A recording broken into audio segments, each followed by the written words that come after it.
Olá, senhores pais e ou responsáveis dos nossos alunos do ensino médio. Saudações a todos.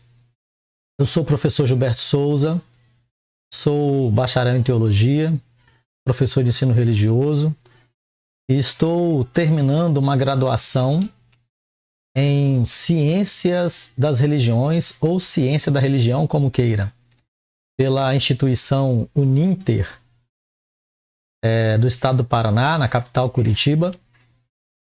E este trabalho é um trabalho que eu estou fazendo, uma proposta de trabalho para realizar um estágio híbrido online, na verdade um estágio pela modalidade online extensão, né, com um polo de apoio aqui da cidade onde eu moro, a cidade de Serra, estado do Espírito Santo. E esse trabalho consiste em aulas que trazem informações para os pais e ou responsáveis dos alunos.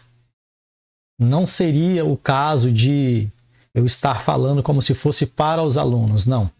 Aqui, esse trabalho é para informações de conscientização, de conteúdo, de ensino religioso para os pais e ou responsáveis dos alunos.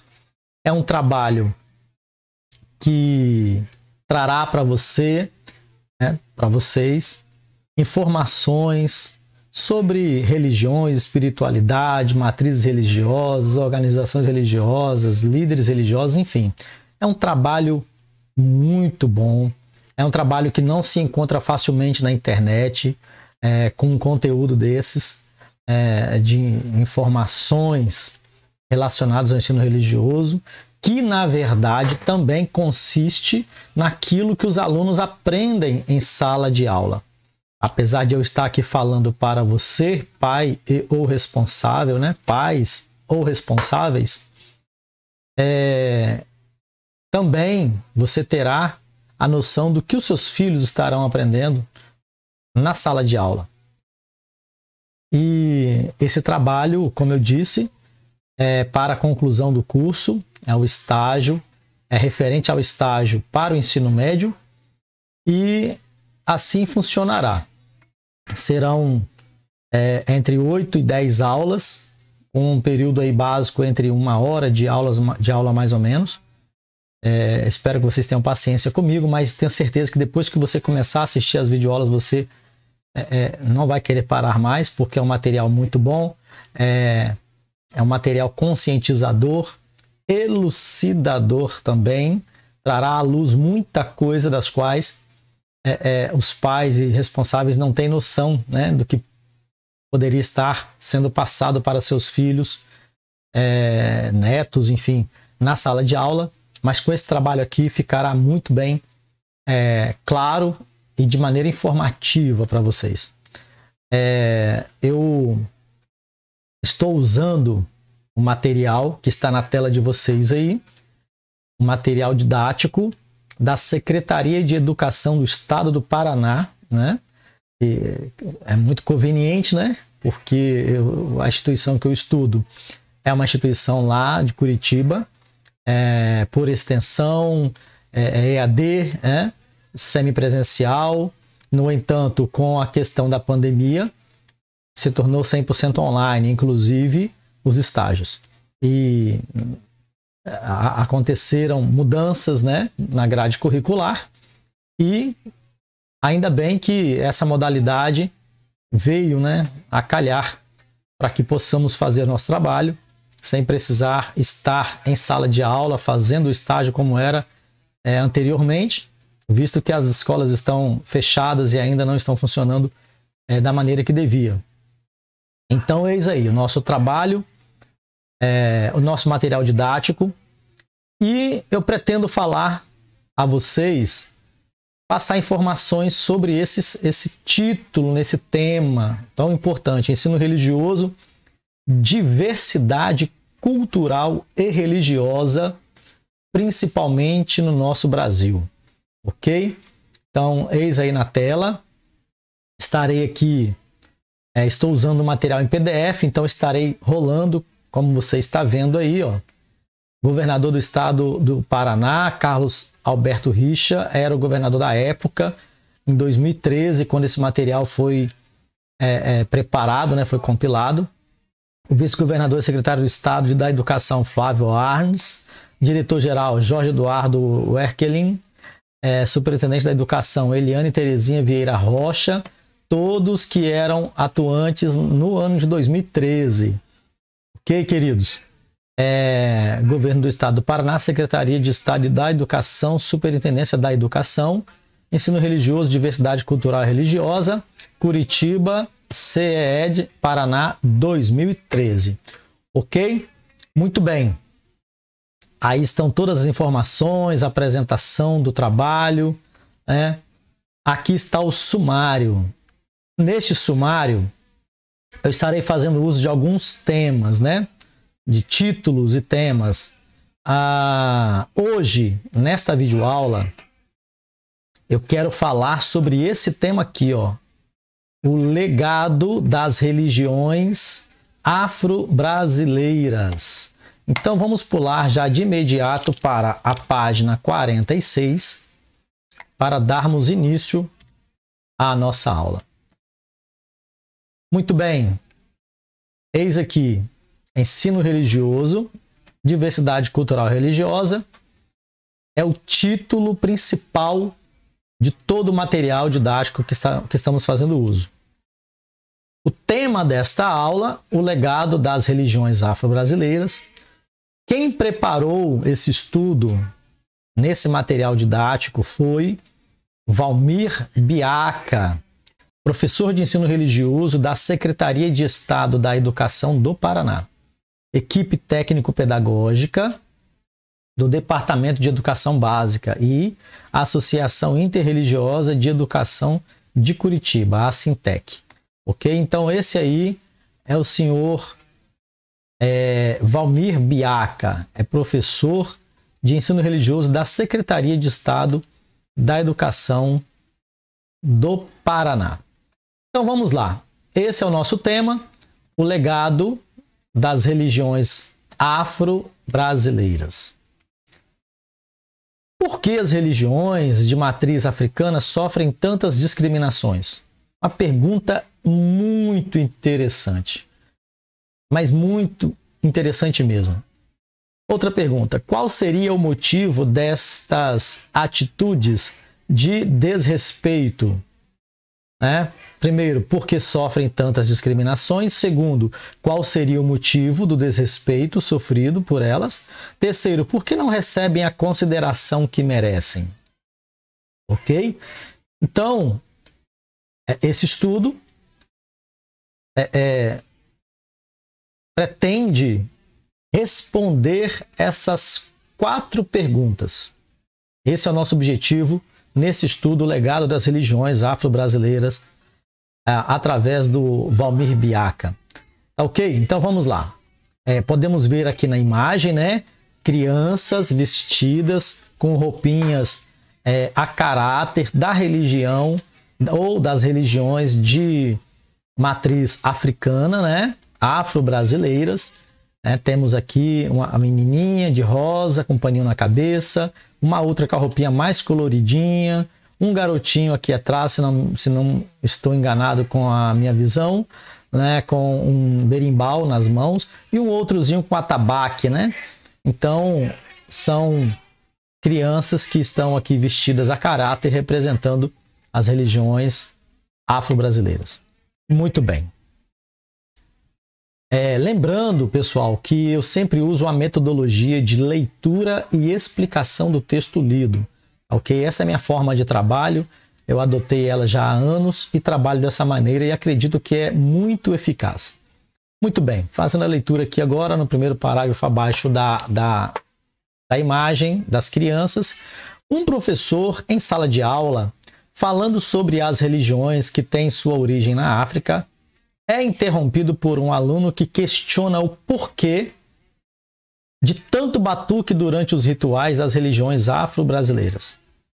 Este aluno mora próximo a um terreiro de candomblé e se sente incomodado com o som produzido frequentemente neste local.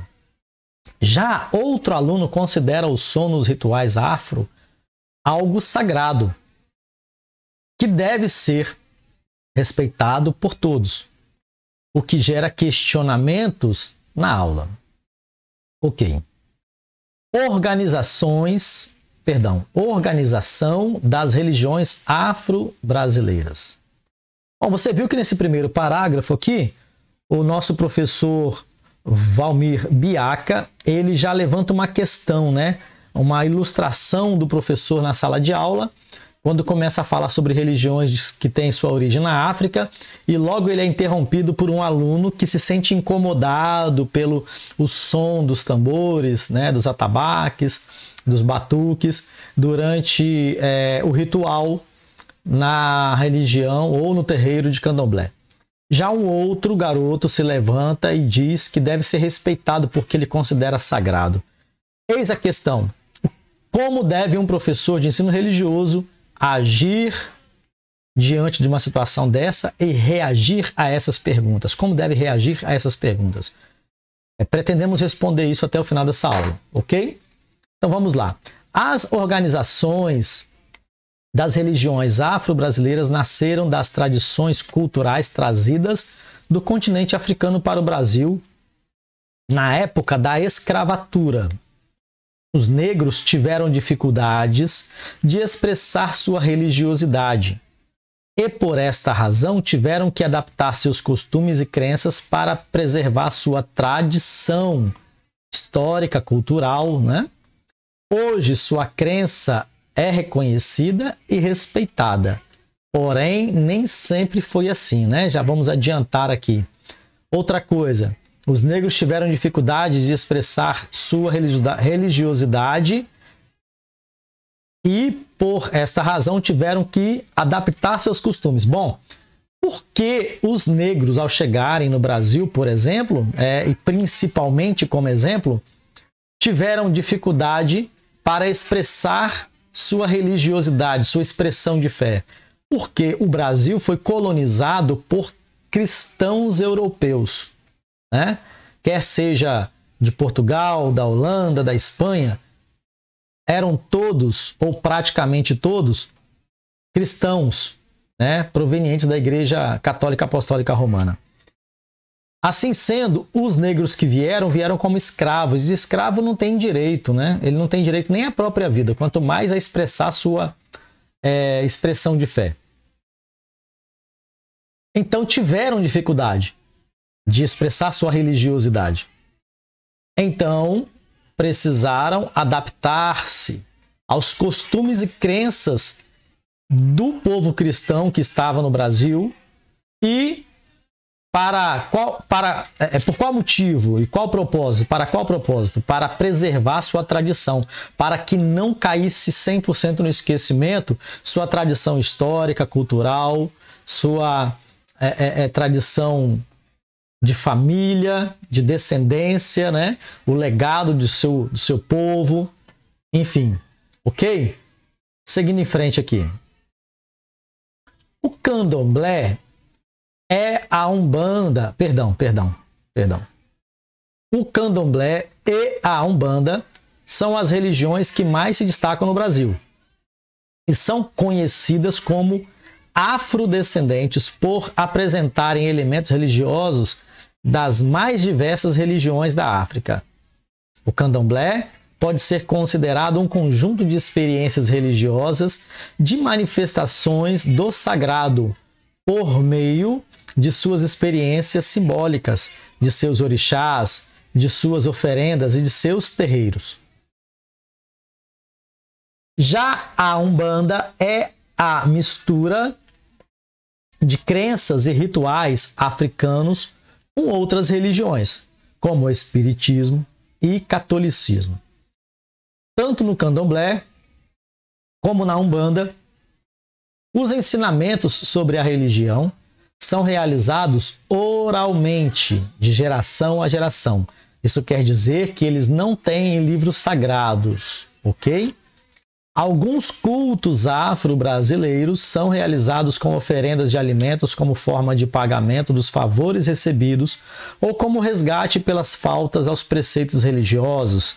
Desses alimentos são preparados grandes banquetes de refeições para os membros da comunidade e para os convidados.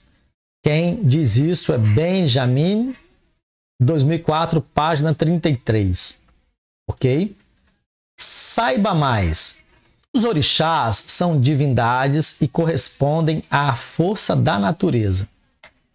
Os orixás são as entidades no candomblé, na umbanda, né? E essas entidades representam o quê? Correspondem a quê? À força da natureza. Suas características aproximam-se dos seres humanos e para cada um existe um sistema simbólico composto de cores, comidas, cantigas, rezas, ambientes e etc. Ou seja, para cada entidade, para cada orixá, existe um sistema simbólico composto de cores, né, roupas de cores e outras coisas, comidas específicas, comidas típicas, cantigas, né, músicas, canto com instrumentos, rezas, ambientes e etc. Ok? Então, são características exclusivas para cada orixá ou entidade espiritual no candomblé e nas religiões afro, na umbanda e candomblé. Ok? Muito bem. Conhecendo os mitos de origem afro. Mito afro, nascimento de um rio. Um mito. É bom lembrar que o mito aqui não significa uma história fictícia, mentirosa, não. O mito aqui é uma história criada pelos antepassados para representar e transmitir a ideia da criação, da natureza, da vida, do ser humano, ok? Isso é chamado de mito.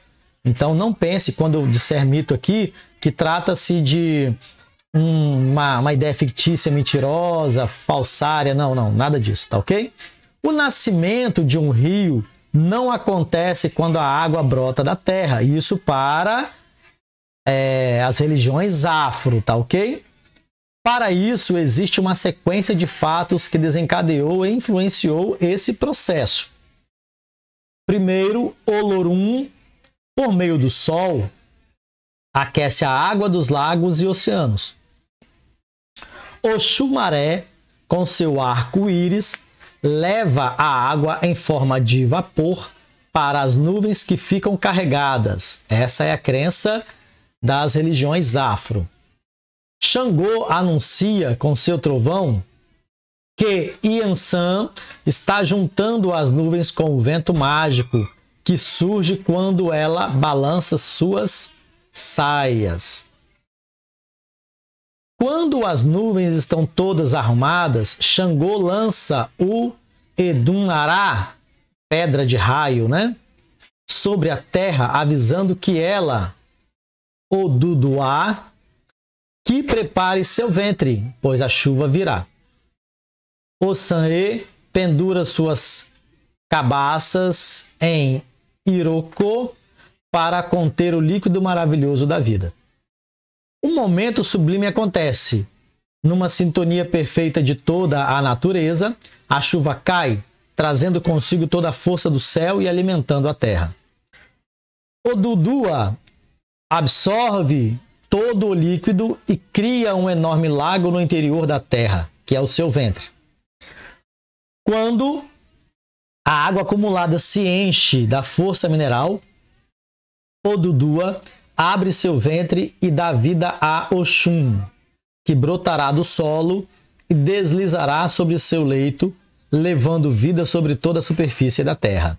Mais à frente, a água se acumulará de novo e tudo começará novamente.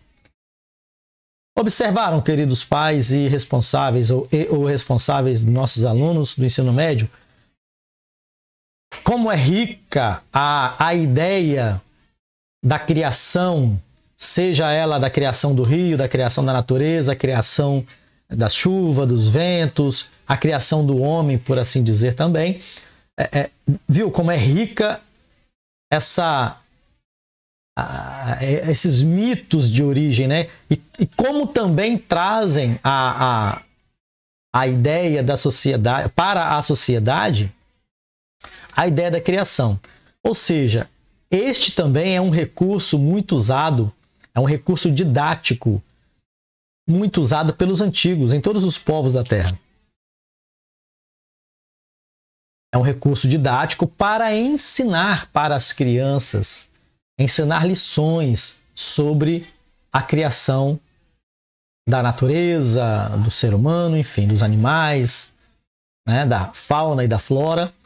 E assim, a gente entende que é uma forma de enxergar o mundo e a vida. Por isso, precisamos respeitar. Por mais que a modernidade e a pós-modernidade apresente fatos científicos, né, devemos respeitar os mitos. Por quê? Porque era o recurso primordial ou a priori daqueles que vieram muito antes de nós e que não tinham os recursos da tecnologia. Ok? Então, por isso são chamados mitos de origem, histórias que os antigos criavam em torno das coisas para transferir um conhecimento básico inicial às crianças sobre a criação de tudo que há ao nosso redor. Ok? Muito bem. Nós temos uma atividade que não faremos e agora vamos ler aqui sobre uma entidade chamada Exu. Exu, o mais alegre e comunicativo de todos os orixás. Olorum, ao criá-lo, deu-lhe várias funções, entre elas a de comunicador e o responsável por ligar tudo o que existe.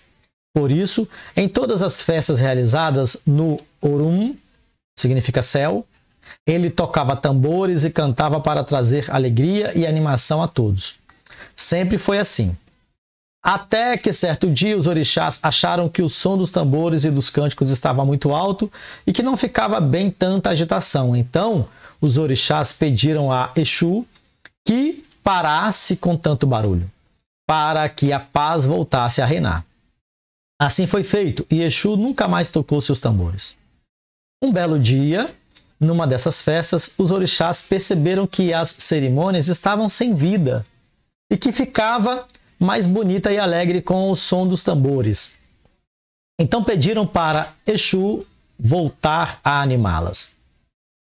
Exu, ofendido por terem censurado sua animação, não quis mais fazer, mas prometeu que daria essa função para a primeira pessoa que encontrasse. Logo apareceu um homem de nome Ogan. Exu confiou-lhe a missão de tocar tambores e entoar cânticos para animar todas as festividades dos orixás. E a partir daquele dia, os homens que exercem esse cargo são respeitados como verdadeiros pais e denominados Ogãs. Ok?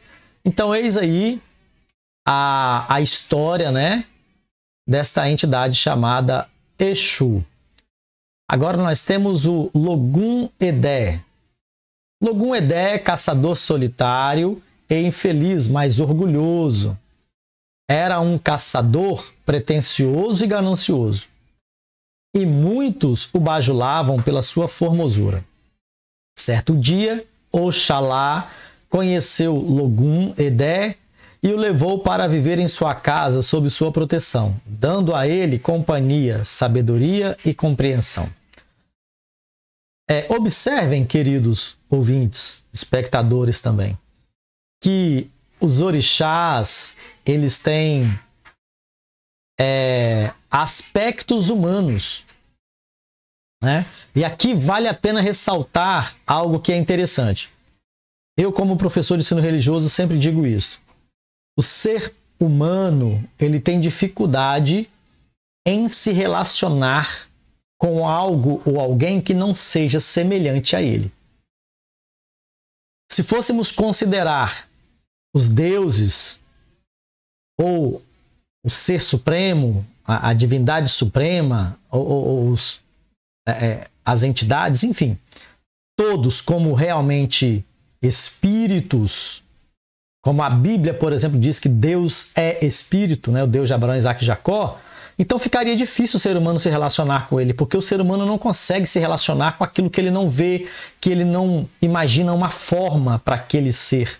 Por isso, você sempre verá nas religiões os deuses, as entidades, todas com características humanas ou características de animais, ok?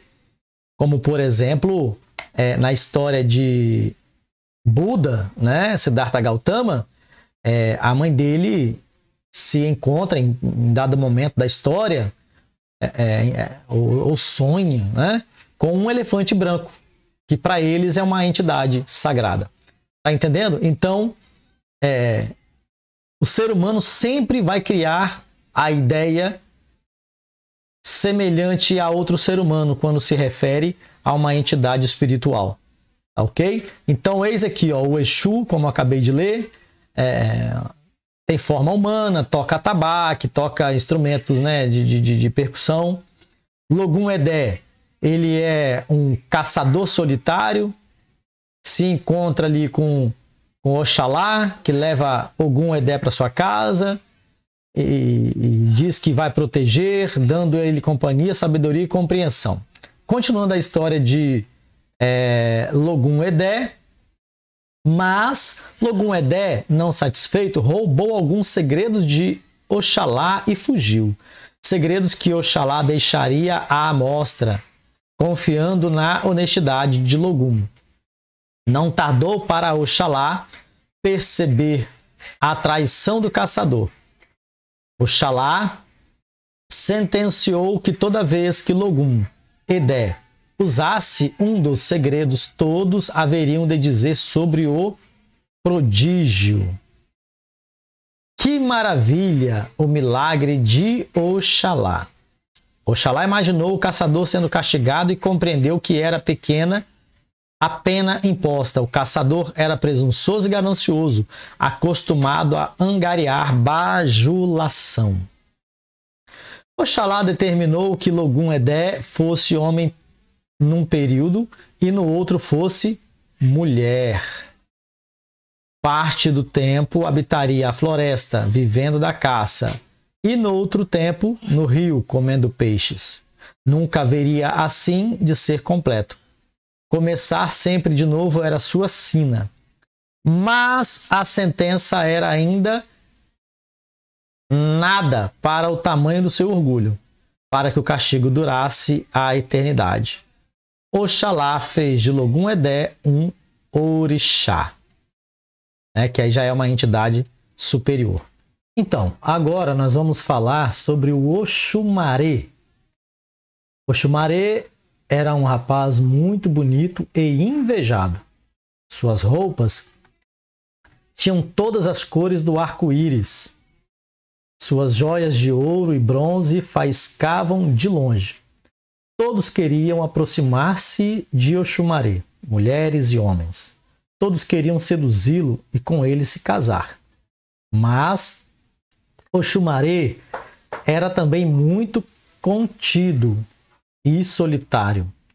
Preferia andar sozinho pela abóbada celeste, onde todos costumavam vê-lo em dia de chuva. Certa vez, Xangô viu Oxumaré passar com todas as cores de seu traje e todo o brilho de seus metais. Xangô conhecia a fama de Oxumaré de não deixar ninguém dele se aproximar.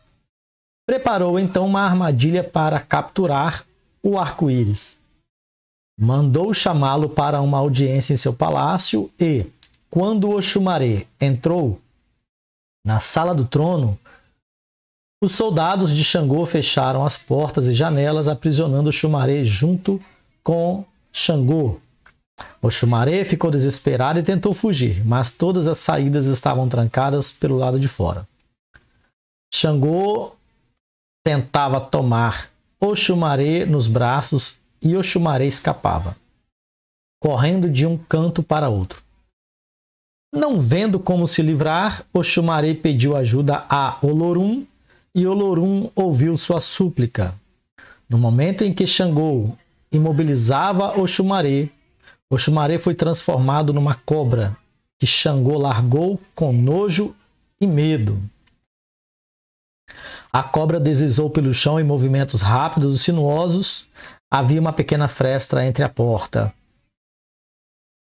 e o chão da sala, e foi por ali que escapou Oxumaré. Assim livrou-se Oxumaré do assédio de Xangô.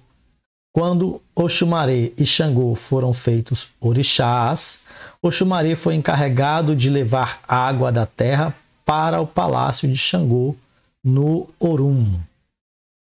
Bom, esse é um mito, pelo que vocês puderam perceber, do arco-íris, né? A história do arco-íris, porém personificado em um rapaz, como eu falei para vocês agora há pouco, e assim é o relacionamento do ser humano com aquilo que ele não entende, com aquilo que ele não pode ver nem tocar, ele cria a imagem como se fosse um ser humano. Temos umas atividades aqui sobre os 3 personagens já lidos, né? Exu, Logum, Edé e Oxumaré, não faremos, foi apenas porque está aqui no material, mas a gente não vai fazer essas atividades. Vamos agora falar um pouquinho sobre o som dos atabaques. O som dos atabaques, em sua disposição rítmica, é muito utilizado nos rituais afros. Configuram um mundo sonoro de grande complexidade e riqueza musical. A percussão para eles é a voz das divindades. Para cada orixá, há um toque específico. Os atabaques podem simbolizar o som primordial, a verdade divina, a fala dos deuses ou divindades. Estão associados ao simbolismo do trovão, que representa o coração do universo.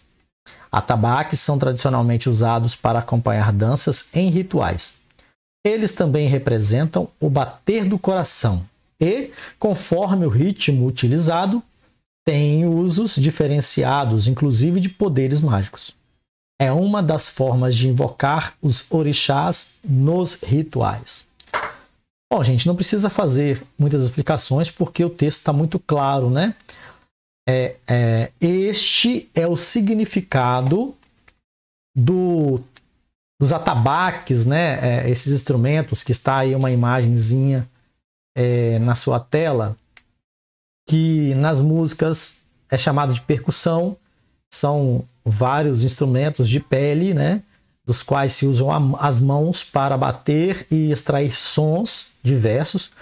E nas tradições religiosas afro-brasileiras são muito usados, e eis aí a razão desse uso, do uso desses instrumentos.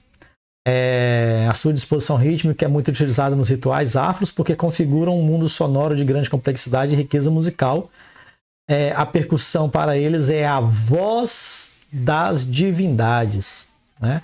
Quando ele bate, sai aquele som. Para o religioso afro, ele acredita ser o som das divindades. É claro que para cada divindade eles tentam fazer com que o instrumento emita um som diferenciado um do outro, né? Para representar a voz de cada divindade das quais eles cultuam. Ok? É interessante falarmos essas coisas, porque a aula é de cultura religiosa dos povos, cultura e diversidade religiosa. Isso não quer dizer, queridos ouvintes e espectadores, que os seus filhos têm ou são obrigados a seguir essa religião ou essas religiões. Não, o professor de ensino religioso, ele ensina de maneira técnica, de maneira a acrescentar conhecimento técnico das religiões, sem nenhuma ideia de proselitismo. O aluno não é obrigado a abandonar a fé que tem para aderir a uma outra fé, jamais, jamais. Pelo contrário, o fato de ensinar, do professor de ensino religioso ensinar isso para o aluno, dá para ele a condição de entender melhor para aprender a respeitar o colega que porventura seja de uma dessas religiões. Então, o intuito principal do professor de ensino religioso ao ensinar essas coisas aos alunos é fazer com que eles respeitem uns aos outros em suas culturas, suas expressões de fé, para que haja relacionamento saudável entre eles. Ok? Mais uma atividade e agora a história dos afrodescendentes no estado do Paraná, para a gente fechar a nossa videoaula, esta nossa videoaula. Os afrodescendentes no estado do Paraná. No estado do Paraná, a participação dos afrodescendentes foi e é marcante. O início da presença africana no atual território paranaense ocorreu na procura de ouro, pois eram práticos na mineração, eram bons de mineração, né? Posteriormente, a presença africana ocorreu no tropeirismo, setor hegemônico da economia entre os séculos XVIII e XIX. Tropeirismo era aquela ação entre cavaleiros, né, que andavam a cavalo, os tropeiros, né, que viajavam a cavalo de cidades em cidades, tal, enfim, tropeirismo tem relação com isso daí. Neste período, o número de escravos africanos e afrodescendentes aumentava constantemente. Eram eles que realizavam muitas das tarefas especializadas: carpintaria, marcenaria, tropeirismo, agricultura, entre outras. Também tivemos a presença dos negros na extração do mate, fornecendo mão de obra, o que resultou em contribuições culturais e religiosas em nosso estado, no estado do Paraná. No entanto, ao longo da história do Paraná, tendeu-se a priorizar o relato a respeito dos imigrantes, minimizando, por causa da escravidão, a presença e a participação da população negra na construção da economia, história, religião, cultura e política do estado do Paraná, com uma abordagem histórica eurocêntrica, ou seja, eurocêntrica quer dizer dos imigrantes europeus que vieram principalmente para o sul do país, né? Rio Grande do Sul, Santa Catarina, Paraná.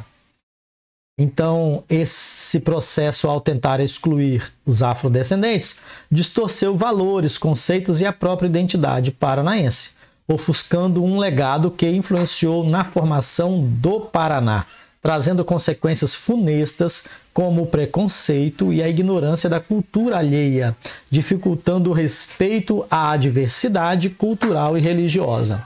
Ok, o que o nosso escritor está tentando transmitir para nós? E isso acontece não só no estado do Paraná, ou não aconteceu somente no estado do Paraná.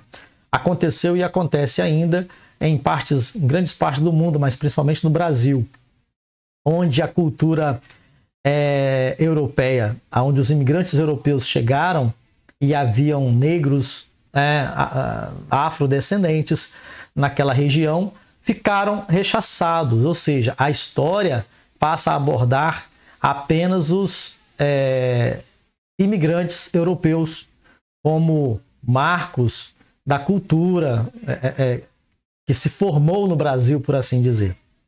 Isso causou grande volume, né, de preconceito e também de ignorância à cultura afro-brasileira, à cultura dos nossos irmãos que vieram da África, infelizmente como escravos, né?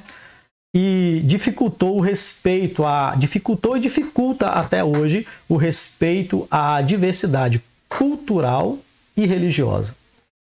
Então é isso, gente. Quero agradecer muito a presença de todos vocês. Aqui estão as referências bibliográficas do texto lido e comentado, né, pelo professor Gilberto Souza, que sou eu.